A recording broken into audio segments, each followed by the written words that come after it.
The applause echoed around the restaurant. Everyone stood up for me. My professors, my classmates, my mentor. But then, my mother raised her glass and said loudly, "To our biggest mistake, the child we wish we never had." The whole room froze. My heart did too. I didn't cry. I didn't argue. I just looked at her, smiled, and whispered, "Thank you. You've given me all the reason I need." No one knew what I meant that night. But that was the moment my revenge began. Sifa grew up in a house where love was something she only watched being given to someone else. Her brother, Obi, was the favorite child, the golden boy who never had to lift a finger. If he failed an exam, their parents comforted him, saying he tried his best. But when Sifa came home with perfect grades, her mother would only sigh and say, "You think you're better than everyone?" Every good thing Sifa did somehow turned into a reason to insult her. She was called names that burned deep: the burden, the mistake, the one who ruined our plans. Yet she kept quiet, believing that maybe one day, if she worked hard enough, they would see her worth. The graduation dinner was supposed to be that day. Her professors were there, smiling proudly. Her classmates cheered for her, and even her mentor called her an inspiration. For the first time, Sifa felt seen. She turned to her parents, hoping to finally hear something kind. But her mother raised her glass and said, loud enough for the whole restaurant to hear, "To our biggest mistake, the child we wish we never had." The words fell like knives. The room went silent. People looked away, pretending not to have heard. Sifa froze, her heart pounding, her smile fading. She wanted to disappear, to run, but instead, she just sat there, quiet, calm, with a small broken smile. She didn't cry. She didn't argue. She only looked at her mother and whispered softly, "Thank you." No one understood what she meant, not even her parents. They laughed and continued eat, as if nothing had happened. But deep inside Sifa, something changed forever. The little hope she had left finally died. That moment of public humiliation became the last piece of pain she needed to wake up. For years she had begged for love, tried to earn respect, tried to belong. That night, she finally realized she didn't need their approval anymore. She didn't need to prove herself to the people who wanted her invisible. When the dinner ended and everyone clapped for the graduates, Sifa didn't feel proud. She felt free, free to walk away, free to become someone they could never imagine. The girl they called a mistake was about to show them that even unwanted children can rise, and she was ready to begin. That night, Sifa walked into the house quietly. The lights were on, and laughter came from the living room. Her mother and Obi were watching TV, sharing jokes like the dinner had never happened. Her father sat in his chair, pretending to read a newspaper, pretending not to see her. No one looked up when she entered. No one said a word about the cruel things said just hours earlier. It was like her pain didn't exist. Sifa stood there for a moment, waiting, hoping maybe someone would notice her trembling hands, or the tears she had tried to hide. But nothing. Her mother only said, without looking away from the screen, "Don't forget to wash the dishes before bed." That was her welcome home. Sifa felt something inside her go completely still. The silence between them was louder than any scream. She walked to her small room, closed the door, and sat on the edge of the bed. Around her were the same cracked walls, the same old fan, the same space she had cried in for years. But this time it felt different. She knew she wouldn't be staying here anymore. She opened her drawer and began to fold her few clothes. Her 2 shirts, 1 pair of jeans, and her school uniform. Every piece she packed felt like a goodbye. On the table, she placed her graduation medal. The one thing that should have made her parents proud. It glimmered softly under the weak light. Beside it, she left a small note written in her neat handwriting. "You said I shouldn't have been born. So now, pretend I never was." She read it twice, folded it neatly, and placed it under the medal. Her hands were steady. Her heart was not. She looked around the room one last time. The room that held all her pain, all her dreams, all her nights of silent tears. And then she walked out. As she passed the living room, Obi laughed loudly at something on TV. Her mother sipped her drink. Her father's eyes stayed fixed on the newspaper. None of them noticed her walking out with a small bag on her shoulder. None of them cared. Outside, the night was quiet. The air was cold, but it felt cleaner than anything she had breathed in that house. Sifa took a deep breath and started walking down the dark road. her shoes scraping the ground softly. She didn't know exactly where she was going, but she knew one thing for sure. She was never coming back. They thought she would fail without them, but they had no idea. She had been preparing for this moment her whole life. Sifa sat quietly on the night bus, her small bag clutched to her chest. The road stretched endlessly ahead, and for the first time in her life, she felt both scared and free. She didn't know what waited for her in the next city, but she knew she could never go back. When the bus stopped at dawn, she stepped off with nothing but a few clothes, her certificate, and her dreams. The air smelled of dust and roasted corn.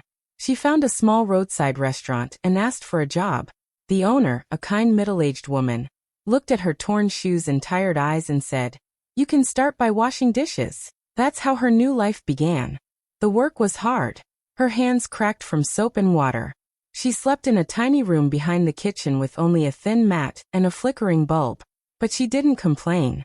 Every night, after everyone slept, she sat by the small window with her old phone, watching free online business lessons and reading articles about marketing and design. Her data was always low, but her hunger to learn never ran out. She studied everything: how to start a brand, how to sell online, how to make customers trust you. During the day, she started collecting small beads and wires from the local market. She remembered how, as a child, she loved making bracelets out of bottle tops and strings. Using that same creativity, she began making jewelry again. Only this time, she added a touch of her African culture to every design. Bright colors, bold patterns, symbols that told stories. She named her secret brand Nayla, a name that meant success in a language she once read about. She created a small online store and started posting her work under the name Nayla. Her pictures were simple, taken under the yellow light of the restaurant's kitchen, but people began to notice. Slowly, orders came from students, then from people in other cities. One day, a famous influencer wore one of her necklaces, and everything changed. Orders flooded in. Messages poured from all over Africa, and even abroad. The woman who once scrubbed dishes was now running a growing business from her small backroom. No one knew who Nayla was, and that was exactly how Sifa wanted it.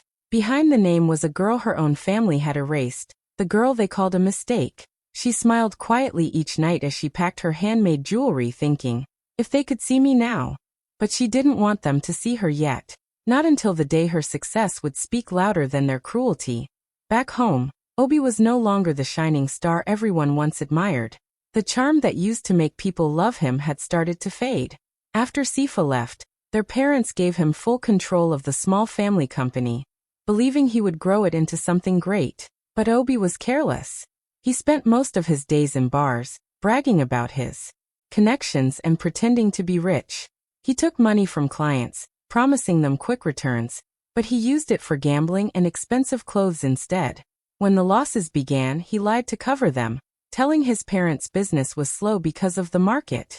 At first, his parents believed every word. Whenever debt collectors came to the house, his mother would chase them away, shouting, "Don't you dare insult my son." They even sold one of their lands to pay off Obi's debts, saying it was just a temporary setback. But it was not temporary. More debts came. Employees started leaving the company quietly, tired of working without pay. Clients began spreading rumors that Obi was a fraud, that he took money and never delivered. The same neighbors who once praised him began whispering behind his back. Meanwhile, in another city, Sifa's life was transforming. Her brand Nayla Crafts had become a name people were starting to recognize. Her designs were unique, bold, cultural, and full of meaning. She didn't just make jewelry. She told stories through them. One morning, as she scrolled through her messages, she saw something that made her heart skip. A famous TV host had worn one of her necklaces on a live show. The picture went viral. Orders doubled overnight. People called her the face of African creativity, though no one knew who she really was. As Sifa quietly built her empire, Obi's world was collapsing. One by one, his investors pulled out. He started drinking heavily, blaming everyone but himself. His mother still defended him, insisting that Sifa cursed this family by leaving. They refused to see that Obi's downfall was his own doing. Then came the twist that even Sifa didn't expect. One day, her company email received a partnership request from a struggling local firm looking to collaborate on a new jewelry line. The company's name looked strangely familiar. When she opened the email, her breath caught. It was Obi's company. The same people who once called her a mistake were now reaching out to the business she had built with her own hands. She read the message twice, smiling softly. Life had finally turned the tables, and the game had just begun. When Sifa saw the email from Obi's company, her lips curved into a quiet smile. It was short and polite, asking if Naila Crafts would be interested in a collaboration to save their brand. They spoke about how much they admired her work and how her designs could elevate their reputation. They had no idea the person behind Naila Crafts was the sister they had thrown away. For years, Sifa had imagined the day she would face them again, not with anger but with power. Now that day had come.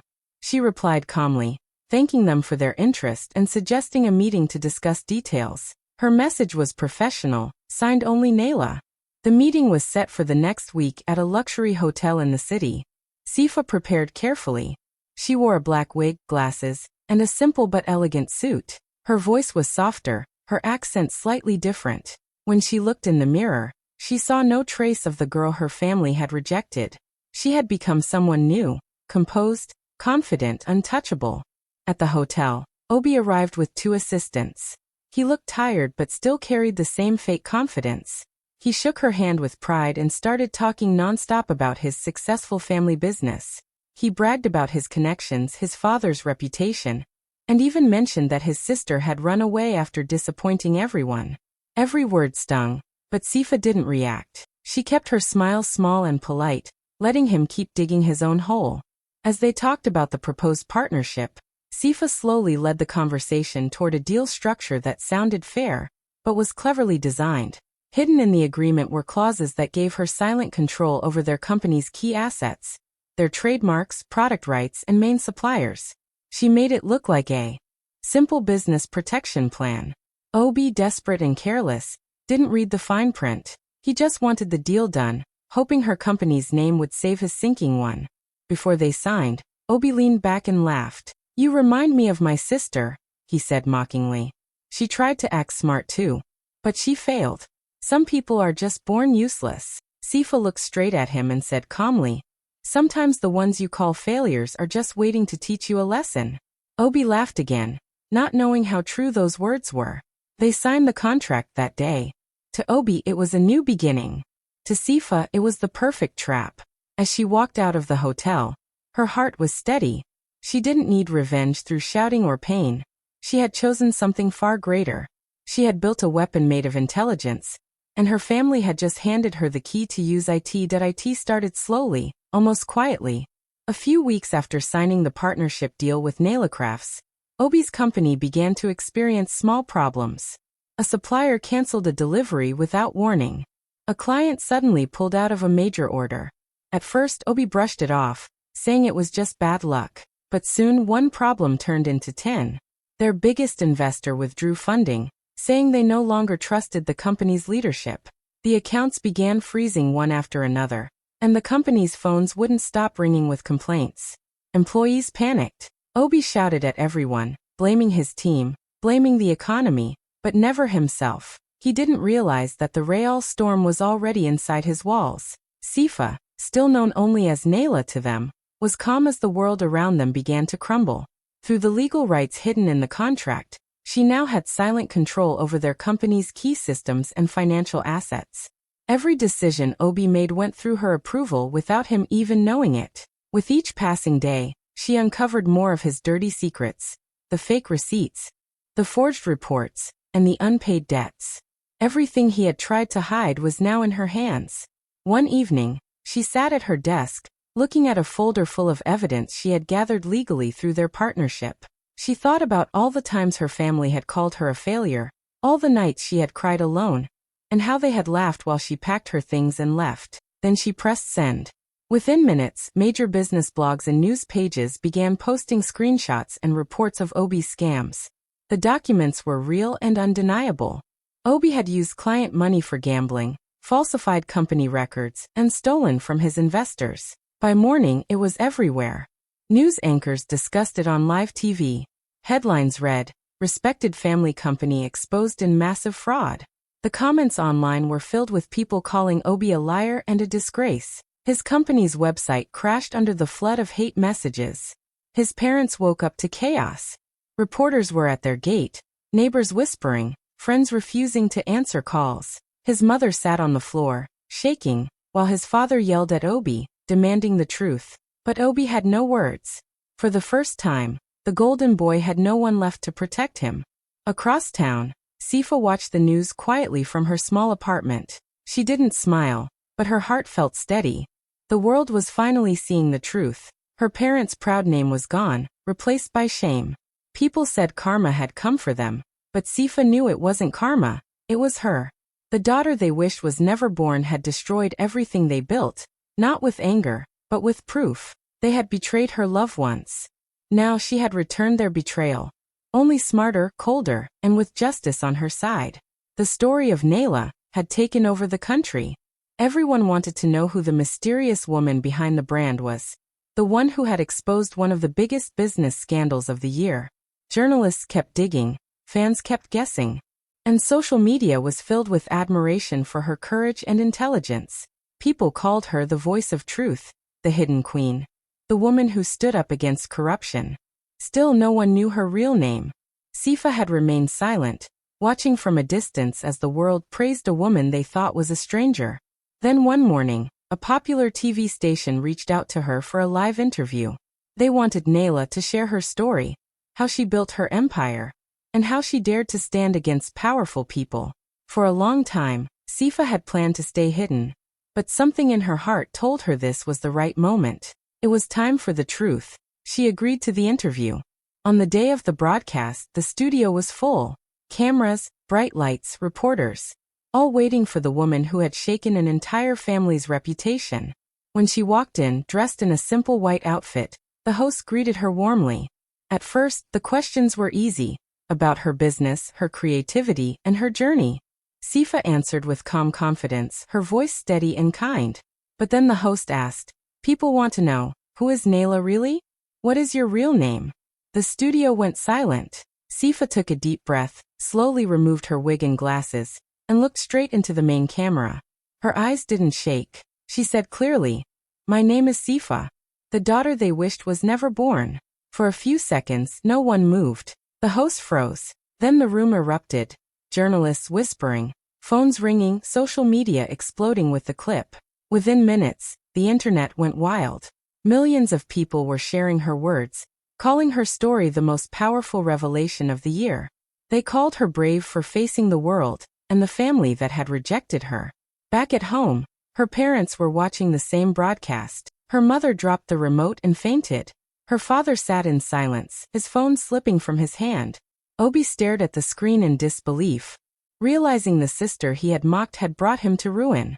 Her father tried to call her, but Sifa's phone stayed off. She didn't need to speak to them anymore. The truth had already done the talking. For the first time in their lives, they finally saw her. Not as a burden, not as a mistake, but as someone powerful enough to destroy everything they had once valued more than her. Weeks passed before Sifa finally decided to return home. But this time, she wasn't the scared, broken girl who once cried herself to sleep. She was different, confident, successful, and unrecognizable from the daughter they once called a burden. As she drove into her old neighborhood in a sleek black car, the kind her parents always said she could never afford, people stopped and stared. Children waved, and neighbors whispered, realizing the same girl they mocked had become someone important. When she parked in front of her parents' old house, her heart was steady. The house that once looked so big now seemed small and tired. The paint was peeling, the garden was dry, and silence filled the air. She stepped out slowly, heels clicking on the pavement, each step echoing the strength she had built through pain. Inside, the home felt empty.